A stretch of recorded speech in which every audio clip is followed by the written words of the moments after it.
Paganaron na pinalamatan sa iku Allah subhanahu wa ta'ala ko kinisampay o mga umortano si isagyang kaya ulan-ulan na Ramadan.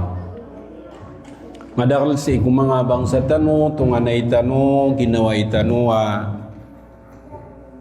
giiran dingan-dinganan taman sa ipapamanganirang ko Allah, kisampayran si isagyang kaya ulan-ulan na Ramadan. Nada siranon misampay. Pira-piray mga tunganay tano, siringan tano, ginawa itano. Inapadatan siran si ikumay po sa Ramadan, agi siran mambumamuasa, ugaid na iman to na ditano siran kamamasaan. Na alhamdulillah, yutip tigtano penalamatan tano sa Allah, kaini sampai tano niyan. Terima iyan supangan ni tano, nagusupang niyo mga padtan o mga Muslim sa kisampay tano si isagyang gaiya ulan-ulan na Ramadan. Ugid naging uto panalamat si Allah subhanahu wa ta'ala kapanalamat tano na ayakon kakesampur na iyan at tigo mga ulama.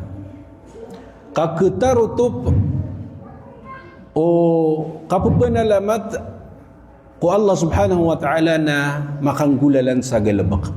Kanau bagyang utubua di itanuron kapudi-pudi ya. Di itanu kapanalamat sanggulalan ko di itanurong katirua. Sa penalamatan tanu su Allah. Kaya ko na titu kapanalamat ko Allah na di makanggulalan sa galabak. Ito na di makanggulalan sa galabak.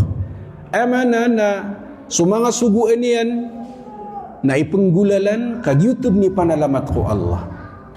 Sumanga lalangan ini sapar wallah na penanggilaan kagiyutod ni panalamat sa iku Allah. Giyuti pitiru wallah i'malu ala Dawud syukra. Galabakkan, pagamalkan watig wallah. Pagamalkanu haiskanu pamilya Dawud. Sagyang utatig wallah kapanggalabak iyo kapagamaliyo nagyutod ni panalamat iyo. Laman ito. Amana na kasabot sang mutwa aya na suka panalamat na di makang gulalan sa iko kapagamal.